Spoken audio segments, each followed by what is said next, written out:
The danger is to please an immediate public.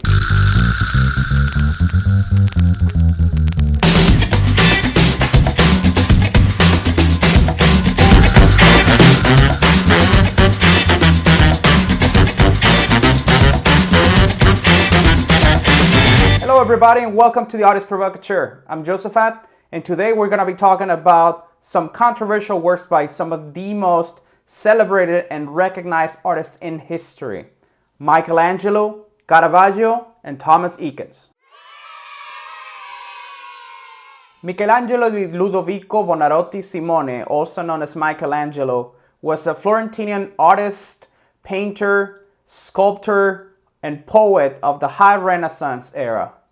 He is regarded as one of the most influential artists in Western history.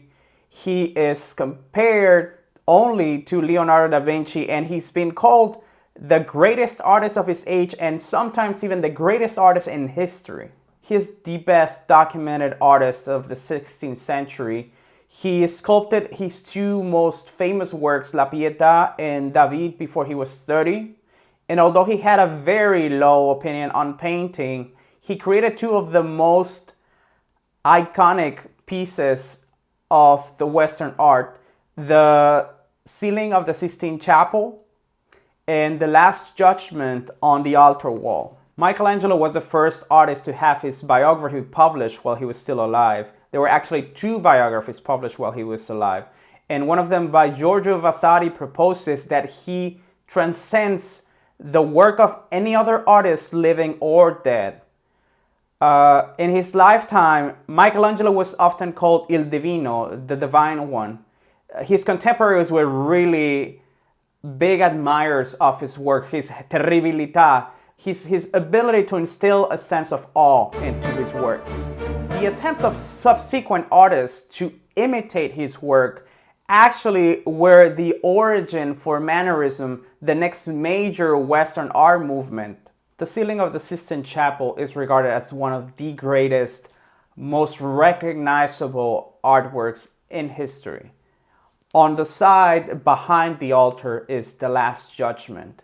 The Last Judgment is another one of Michelangelo's masterpieces, and it was painted from 1536 to 1541, and it took about 4 years to complete. Michelangelo started painting it actually 25 years after he painted the ceiling of the Sistine Chapel, and the two styles are very clearly differentiable.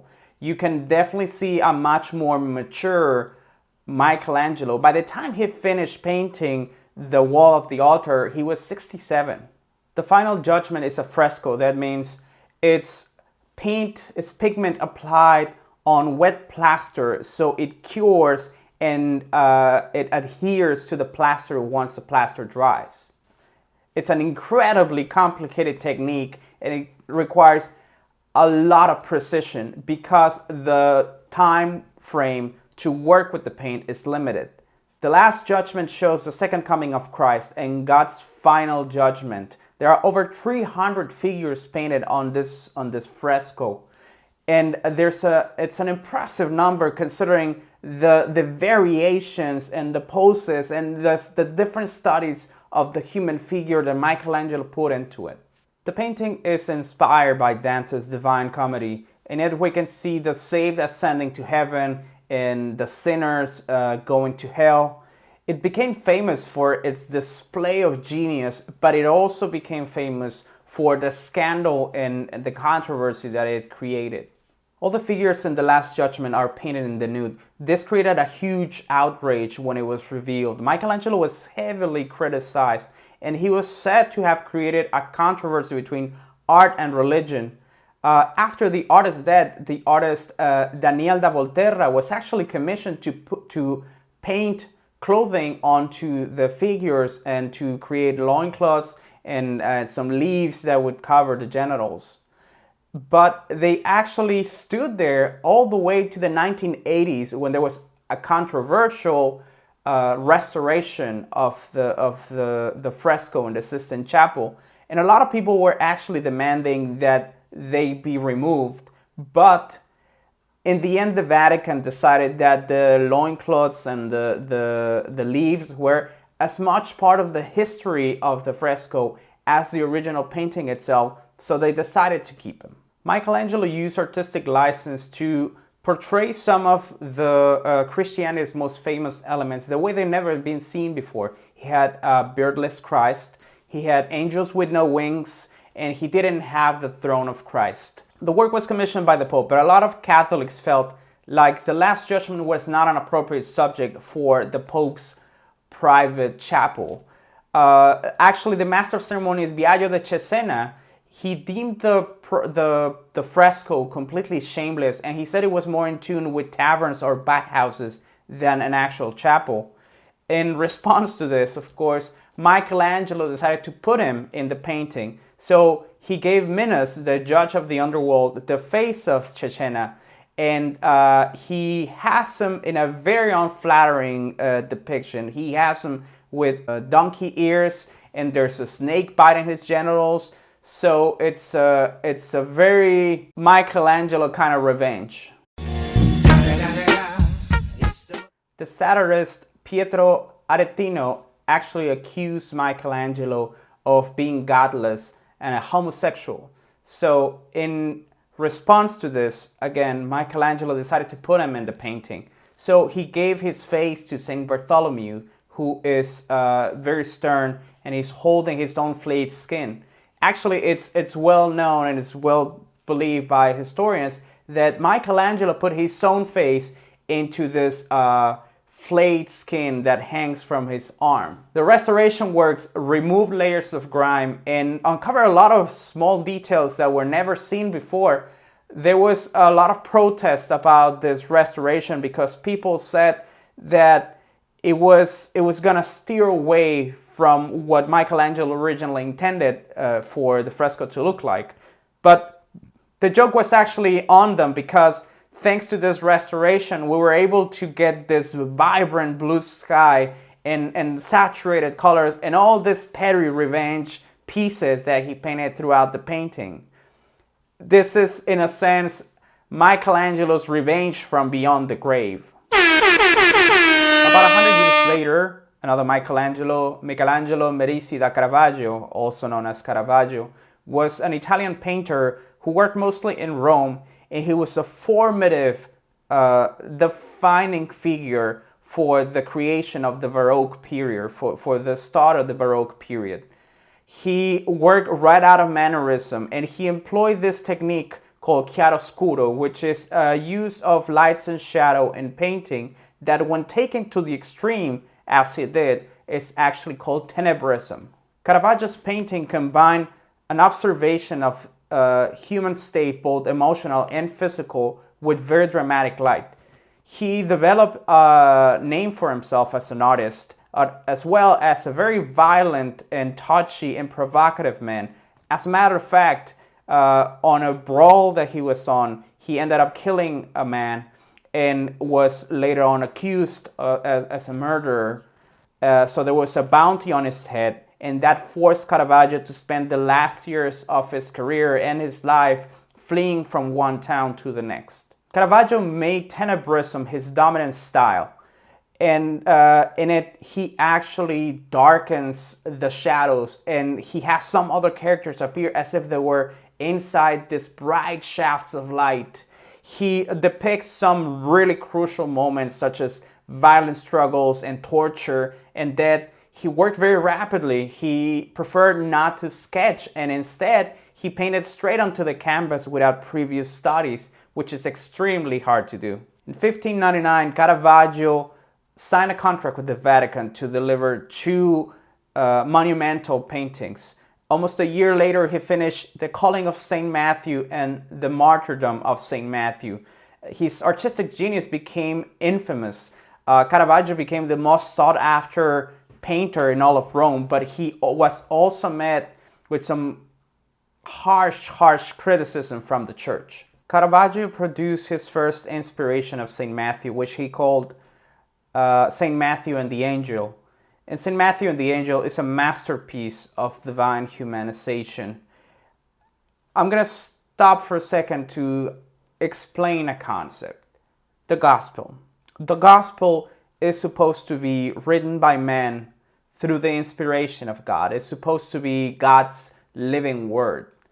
So when Caravaggio first presented St. Matthew and the angel, it just created this immediate response from the church. You see, up until that moment, the saints were represented in a very formulaic way. They were always represented in ecstatic positions and attitudes, and they were totally dehumanized, and they were completely disconnected from the earthly realm and the mundane. They were always pure and beautiful figures that were receiving this inspiration. But when you see Saint Matthew and the Angel by Caravaggio, it's a very interesting painting. You have Saint Matthew sitting at a desk, his legs crossed, his hand on the book, writing. But his face is completely in awe and almost in terror of the fact that he's seeing the hand move by itself. He cannot see the angel that's guiding his hand. So this is divine inspiration almost in a tangible way. When the painting was rejected, it was immediately bought for a private collection. Throughout the centuries, it actually changed owners more than once, but sadly it ended up in Berlin in 1945. So it was destroyed during the Allied bombings. There is no actual depiction of the painting in color. All we have is black and white paintings and these reconstructions in color of what we think the painting actually would have looked like following the style of Caravaggio, but no one archival image of the painting in color actually does exist. Another amazing aspect of St. Matthew and the Angel is St. Matthew's foot. It almost looks like it's projecting outside of the canvas, and it shows us Caravaggio's complete understanding of the human form and his use of light. But while the angel is ethereal and androgynous and completely soft and almost intangible, St. Matthew is represented in a very different way. He looks like a 17th century peasant. He's got scruffy beard and he's barefoot. So this in itself represents the core of why this painting was rejected. It was not the fact that St. Matthew looks like a person, is the fact that he is humanizing the divine. He's establishing a clear connection between the human and the divine, and that was a huge problem for the church at the time. Although Caravaggio was called blasphemous for this painting, the ironic part is that his depiction of St. Matthew adheres to the biblical tradition a lot closer than any of the previous depictions of the prophet, because in the Bible, the apostles are actually, they're not people of means.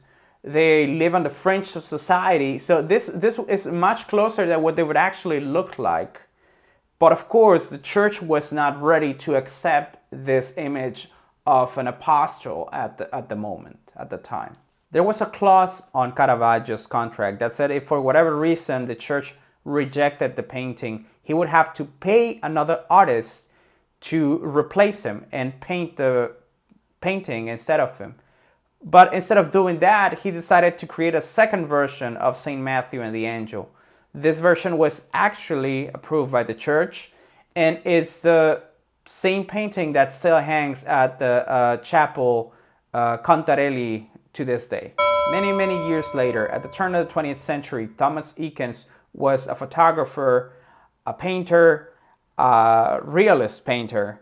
He was also a sculptor and a fine arts educator. He's recognized as one of the most important artists in American art history. For the length of his career, he painted several hundred portraits, mostly of friends, family, prominent people in the arts, sciences, medicine, and clergy.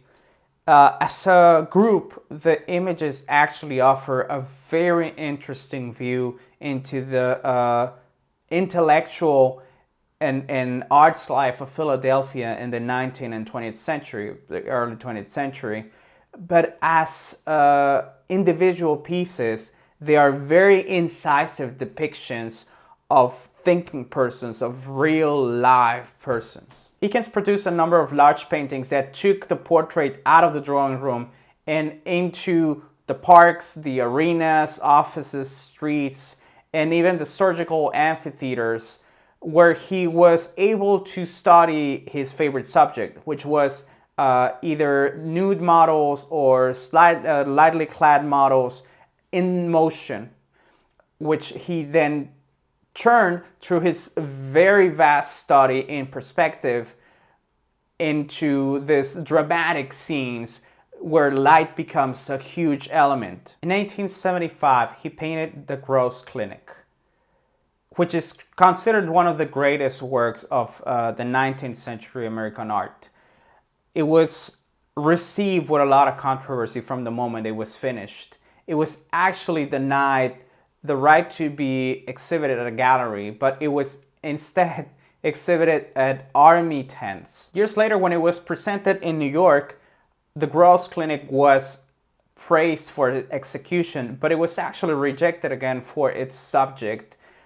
One of the reasons why this rejection was so strong was the level of realism that Eakins had actually put onto the painting, particularly the specks of blood on the person that's laying down or the stains of blood in the hands of the surgeon.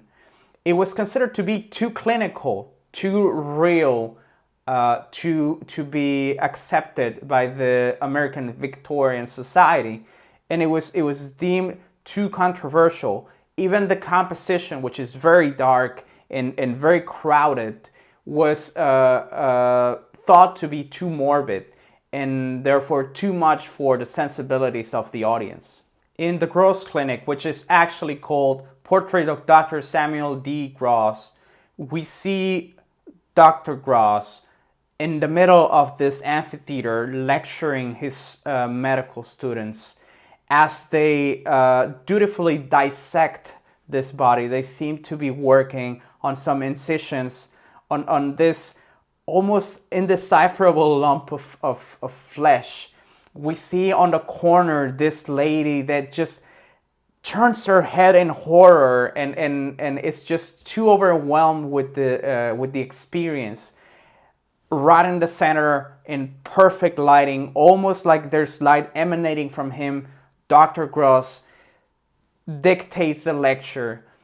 Around him, all these students in dark suits look very curiously at the body in the slab. In the foreground, we see Dr. Gross's tools laid out perfectly, and this actually shows a really interesting way in which Eakins dominates perspective. We can see the different planes. We see the amphitheater in the back, then the table, the operating table in the middle of the room, and this small table with all the instruments all the way to the forefront. It's a masterfully executed work, and it's one of the most important works in American art, but it was also deemed way too real for the audience, for the public. Some critics suggest that the Gross Clinic actually received such a negative reaction because of Eakins' own personal affairs. Eakins was known for using nude models, and he actually had a lot of allegations about his sexual conduct. This actually moved the critics into trying to find sexual symbolism into the Gross Clinic. And it was even applied to his other works, even to his religious works, such as his crucifixion. His crucifixion was also very criticized because it was deemed too precise, too realistic. It was said of it that Eakins was more interested in getting the dripping of the blood right than he was on uplifting the spirit through his painting. Alright guys, that's the end of the video. Thank you very much for watching. Before I leave you, here are 5 questions to get us started on our conversation about Michelangelo, Caravaggio, and Eakins. Number 1, can we justify these controversies by looking at their historical context, or were they even then a little bit overblown? Number 2, is the artist free to create, or should the person who commissioned it have a say? Number 3, can a historical masterpiece be controversial, or does this status grant it immunity? Number 4, can a work of art be too disturbing to be considered art? Number 5, is the personal life of the artist important to consider the value of his art? Alright guys, that's it for today. Thank you very much for watching. Please remember to leave your comments below, and I will see you next time.